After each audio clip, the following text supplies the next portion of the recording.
Oh, it's Eurovision! Goal!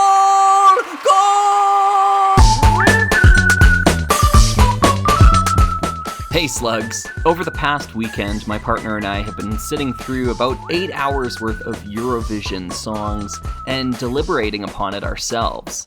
Last year, we watched along and became very invested in Eurovision and decided to seek out to fix the rulings that we felt were unfair or weren't right. So we fixed Eurovision so you don't have to. Here's our results from last year, and today I want to talk a little bit about this year's Eurovision. Since the vast majority of the folks watching my channel live in the United States of America, you might not even know what Eurovision is.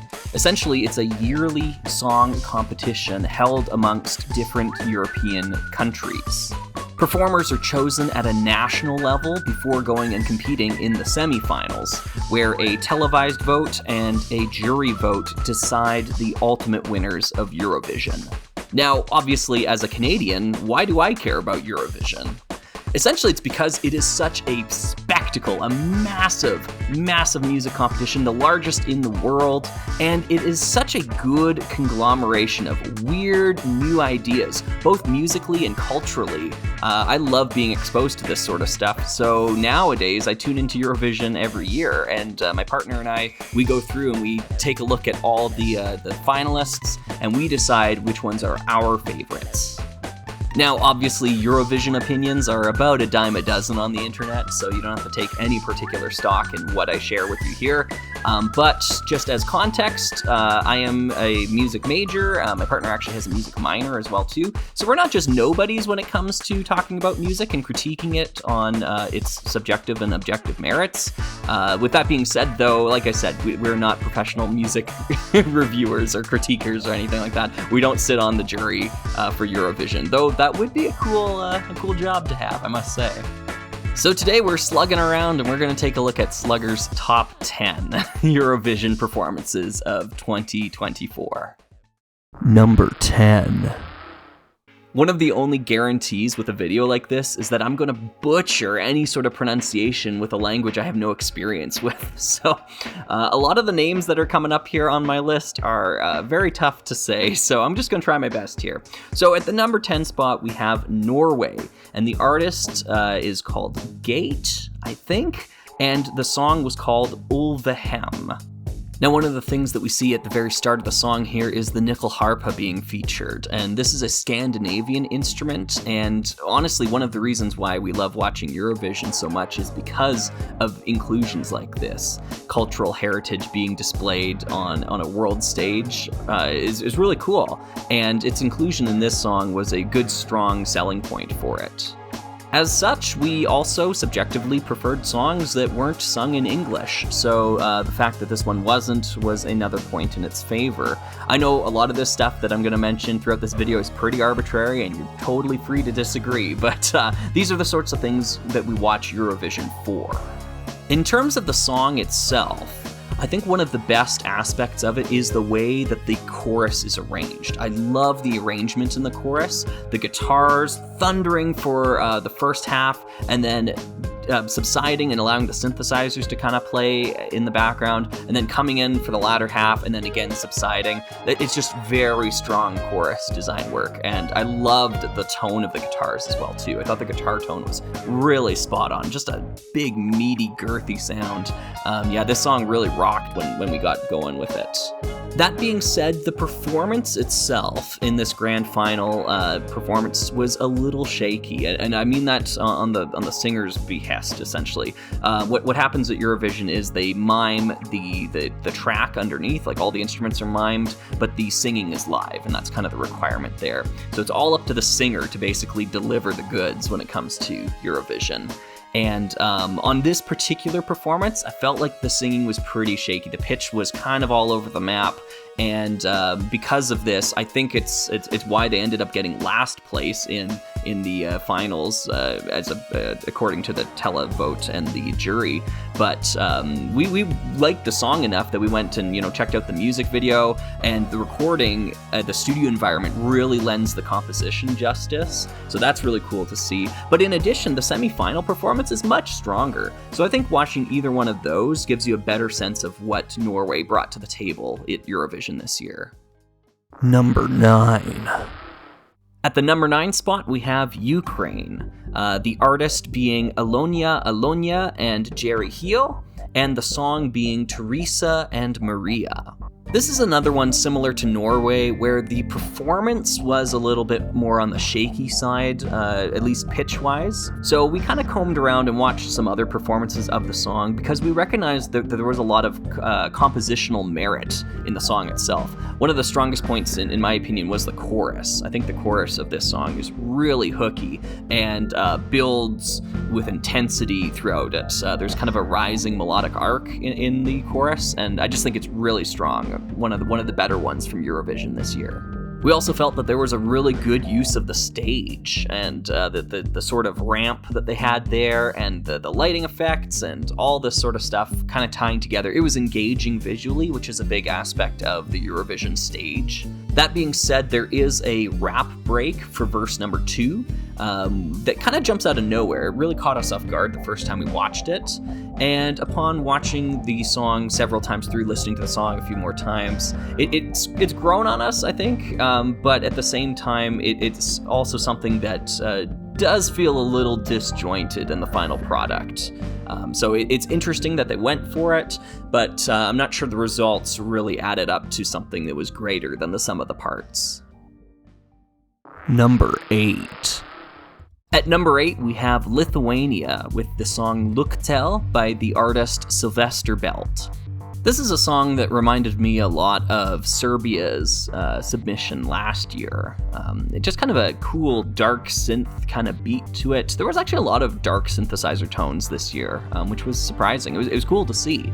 This is a solid composition all the way through, I think. It has a good, steady progression of events. It doesn't go as many places as some of the other songs on this list will, but at the same time, it has a good, catchy chorus and just good pulsing sort of beat to the undertones of everything here. It makes for a really solid composition the whole way through. The performance at the finals had some good fun shoulder dancing going on and some really interesting visuals that reminded me a lot of Deus Ex for the PC or 2001 Space Odyssey. Really trying to capture that sort of vibe, I think. And it's some really great lighting as well, too. The blue and red, just hard contrast. It was cool. It's a great performance here. It's not as ambitious as some of the other acts that we're going to see coming up on the list, so that's why it's down here. Number 7. At number 7, we have Luxembourg, the artist Tali, and the song is known as Fighter. This is a tune that really grew on me over time. The first time we watched it, I kind of chalked it off as being kind of ho-hum, middle of the pack. But as we went back and revisited some of these songs, I was really surprised with how much is actually going on in this composition. Not only is there a really great pre-chorus leading into a chorus that switches the language to English, which is kind of neat, bouncing between the two languages like that, but the post-chorus is really cool, really fast energy. Da da da da da da dum, da da da da da dum, da da da da da dum, dum dum dum. That sort of rapid pace to it, and it's one of the only songs in Eurovision this year that actually had a proper post-chorus, which is it's a rare thing to see. So that it was cool. Lots of really neat elements, kind of working in harmony here. We did have to subtract points for the ka beat, because it's really detestable at this point in time. It's so overdone in pop music. So That's unfortunate. But the main takeaway is that it's not the whole song. And I think it plays a little bit in the chorus, but a lot of the other sections of the song have their own beat underneath it. It's not relying on that. And also importantly, if you go and you listen to the music video mix, like the original studio recording, the drum beat is actually far lower in the mix than you'd think, and the vocals have a lot of prominence. So that helps nullify that sort of issue, because that ka rhythm over and over, it can just be nauseating at times. Also, these visuals are straight out of Beast Wars. I think Mainframe Entertainment might have supplied the visual effects. And I don't say that as a negative, this is a positive for Eurovision. That's exactly what we want to see from Eurovision. Number 6. Number 6 on our list is going to be a controversial inclusion, if anyone cares about this, but we're going with Netherlands. The artist is Joost Klein, and the song is Europapa. The reason why I think this might be controversial is because Joost Klein was actually disqualified from Eurovision 2024 this year. There was an altercation behind the scenes with a camera operator or something, allegedly, and it's pending investigation, but while that's going on, they disqualified the artist from performing. Now, I don't want to pass any judgment. I wasn't there. I have no idea what went on behind the scenes. Honestly, none of us do. So that's something that we're going to have to let the courts decide. The way that my partner and I decided we would deal with this, though, is that we would add a little asterisk after Netherlands' name, and we'll just wait to see. So for right now, they occupy the number 6 spot. If wrongdoing is eventually proven, then we'll cross them out. We'll bump everyone else up 1, and I'll talk about who will take the number 10 spot a little bit later on. So for the moment, we're just going to proceed with the presumption of innocence, and Europapa is exactly Eurovision. It really is. It's what I want to see from Eurovision each year. It's a lot of fun. Do yourself a favor and go and check it out for sure. If you're not smiling ear to ear or laughing as you're watching this go along, it's a very, very fast-paced pop song and has some good synthesizer, piano lick sort of stuff, and a great sing-along chorus to it. The icing on the cake, like the cherry on top, is at the very end of the song. It all drops out, and we get just a piano ballad with translation underneath as well, too. Because the song is very sentimental to the artist, but you can't just, like, you can't help yourself but just laugh at the whole situation. Like, what you're seeing on a stage in front of you, it's just absurd. And absurdity is the spice of Eurovision. Number 5. At number 5, we have Estonia, and the artists Viminust and Pulup, and their song Nendest Narkotikumidest Etia Me Kul Midagi. Try saying that 3 times fast. And you can tell I practiced. This is a song that I have been listening to on repeat ever since Eurovision. I love this tune. Anyways, I was speaking of absurdity earlier, and this is one of those standout performances. It initially reminded me of like a Pitbull concert or something like that, but the way it goes on and the costuming, and I don't even know what instrument these musicians are holding in their hands here, but it's cool, and the way it weaves into the overall kind of like I don't know what you call this sort of genre, hip hop essentially, right? The hip hop vibe with these cultural instruments. Really cool, really great, and what a good like crowd pleaser this group was. I love the suits that have like holes in them, like some folks are wearing like sleeves but no suit jacket. Like it's just nuts. Who would dress this way and walk out on a stage? It's great. It's beautiful. It's wonderful. The composition itself was really cool in the way that it contrasted the higher voices with really deep bass baritone voices coming in later on as a kind of call and response between the two. I loved it. I thought that was a really cool element. And I think those deep bass vocals were even done live too, which was especially difficult to sing that low while dancing around on stage and be able to do it accurately. My hat's off to these folks. I think the dancing left a lot to be desired, but these folks, you can tell they're singers first and foremost, and they tried their best with the dancing, I can really tell, and I think they did pretty okay with it, honestly. My partner compared them to Devo in that they know they look stupid, but they do it anyways, and that's why we love them. And I think she's right. I totally agree with this sort of assessment. They believe in de-evolution, that sort of thing. They're just a lot of fun. And at the very end of the song, when the audience is going nuts, they have the gall to say, "You're welcome, Eurovision." Like, who does this? It's amazing. Number 4. At the number 4 spot, we have Spain, Nebulosa, and her song Zora. Now, it's here that I think it's wise to point out that I feel the numbered list doesn't tell the whole story, and it doesn't do a lot of these performances justice. The reason why is because it makes it seem like each performance we look at further along on the list here is just marginally better than what came before it. And I have to say that's not the case with the top 4 this year, at least our top 4. All 4 of these songs coming down the list here, including Spain's right here, are exceptional pieces of Eurovision, exceptional works of art, and really stand head and shoulders above all the other ones that have come so far, in our opinion at least. So if you're looking for must-see Eurovision, I would start right here and keep on going through this list, because all of this stuff, it's like life-changing sort of music. It is really, really awesome stuff. So one of my first notes while I was watching this performance for the first time was that it reminded me so much of a Debbie Harris sort of person. This was Spanish Debbie Harris up in front of us here. And I think it is exceptionally commendable that Spain chose to put a 56-year-old woman in a contest that's often fought between 20-year-olds.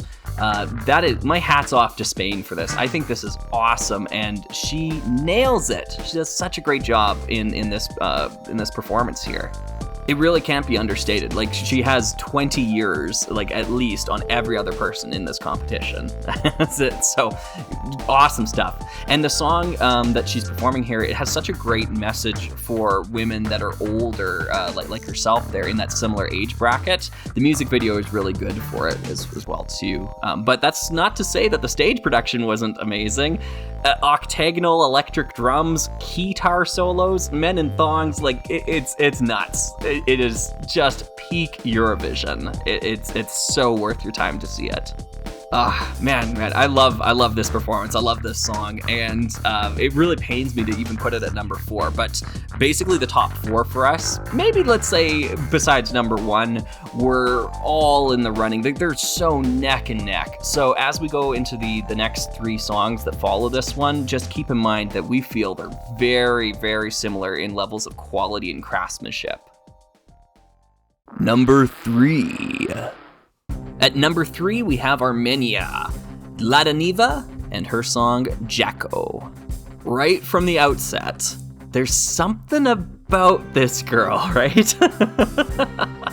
What a natural performer. She just captivates your attention as you watch the performance. And afterwards, my partner and I were talking about, like, what is it about her energy that is just, so infectious? What's going on with this? And we really felt it was intense fun. Like, we're gonna have some fun and you're gonna like it. That sort of energy, just encapsulated for a full 3 minutes. It's wonderful. The juxtaposition between the la la la la la la la la la sort of chorus and her constant bellowing and screaming to the crowd, yeah, and that sort of stuff. It's such a unique energy, a very unique vibe to this composition and the performance of it. You can't look away. It's one for the ages. It's really great stuff. And go check out the music video as well too. It's a lot of fun, and you can see how she dances through her village and all this sort of stuff. It's just great. Costuming wise, I think they absolutely nailed it here with the traditional garb from the waist up and then sneakers. Like, it's everything. It's perfect. Number 2.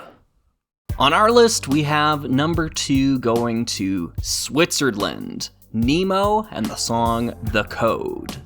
Now, spoiler alert, Nemo actually won Eurovision this year, and that doesn't surprise me in the least. Their song, The Code, in my opinion, is the best composition of Eurovision this year. It is such a Eurovision song, and they were able to sell it and the performance of it as a lone person on a stage, just the single person. All these other performances we're talking about in the top 4 have tons of other people involved in the orchestration or the performance of it, the visual component.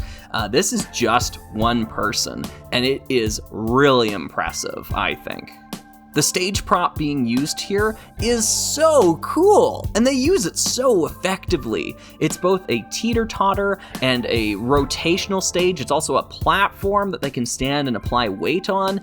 Wow, it's awesome, and it really captivates you for the full 3-minute runtime here. They use it so many useful and creative ways. It's awesome.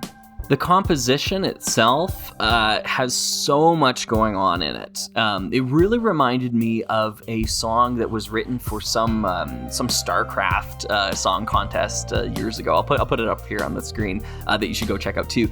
They had the time limit of 2 minutes to work with, and they did so much with those 2 minutes there. The Code reminds me of that. Even though the Eurovision limit is 3 minutes, it still goes so many places.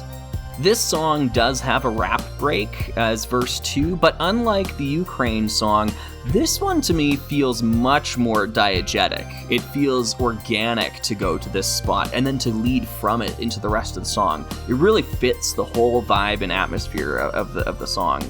So I think it benefits the tune rather than detracts from it. And can we talk about Nemo's flawless falsetto? Oh my goodness, it's crazy. It's crazy how on point they are hitting these notes while being up on stage, running around, spinning around. It's so impressive. I'm just blown away. My partner and I watched Eurovision without knowing the results ahead of time. And as I was watching, I had a feeling this would be the one that would win it. It just felt like a winner. It felt like it had to be this one. But with that being said, there is one other that really won us over. Number 1. If you were following Eurovision at all this year, this should come as no surprise. At number 1 for us and many people around the world is Croatia. Baby Lasagna and their song Rim Tim Tagidim. This was by far the popular vote, the popular choice to pick, and with good reason. This song is straight fire and really captures everything that we want to see in Eurovision. You've got doilies on drum kits, milk maidens jumping around, you've got cows and livestock up on screen. It's insane. Amazing. And all through it all, you have Rim Tim Tagidim, Rim Tim Tagidim. It's incredible. This composition is really something else. And it's kind of tough to talk about this one in isolation without acknowledging Karia's Cha Cha Cha from last year, because they share a lot of parallels. To me, it feels like Baby Lasagna listened to what worked really well with Cha Cha Cha and adopted that into their composition here. For starters, you have the low-voiced rhythmic component that is also the name of the song. In Cha Cha Cha, cha cha cha cha cha cha cha, hey! And in this one, of course, Rim Tim Tagidig, right? It all works really well, and it flows through, gets the crowd energized, gets us energized at home too. We were cheering along. It was amazing. Additionally, just like Cha Cha Cha from last year, this song has a dance. It has a dance you're supposed to do at the same time as you're listening or singing along with the song. And that's key. That's such a great way to win over an audience as well, too. Just like Cha Cha Cha last year, this is Eurovision. This is peak Eurovision. This is what we want to see from Eurovision. and it succeeds. They understood the assignment. And honestly, it's really cool to see Croatia do this again, based on their performance last year. Because last year, with Let 3, they did a great job of all of these factors as well. We ranked Croatia quite highly last year. And honestly, in retrospect, I might even bump them up even higher because that song has had such staying power with me, Mama Shti. So yes, Rim Tim Tuggy Dim is number one. It has to be, right? But I will say, this is a close one. A lot of folks online have been saying this is the most controversial upset in the Eurovision history, that The Code got number one and Rim Tim Tuggy Dim only got second. But I would argue, did you see last year's? Because what happened last year is a performer won who didn't have any place in the top 10, in my opinion and my partner's opinion. We didn't put Tattoo anywhere close to the top 10 last year. So to me, that is much more upsetting that Karja lost to, Tattoo. Bogus. This year, the results are a little bit more understandable, at least in the top two. There are certainly some head scratchers I have with some of the middle ones there, 3, 4, 5, 6, that sort of area this year in the official rankings. But I feel like our rankings do Eurovision more justice than the jury did. Anyways, if you've enjoyed listening along and being exposed to Eurovision, maybe for the first time ever, if you are someone like me that never grew up with Eurovision, I invite you to go check out the video description here, because in the description I have chosen out the best performances or the best way to view each of the songs that I talked about in this list, and I have put them together in a playlist so you can go and watch along with those songs there. And you can watch from number 10 all the way to number 1. So with that, thanks for slugging around with me. I'll see you next time. We'll probably be talking about something other than Eurovision, but who knows? Who cares? See you later.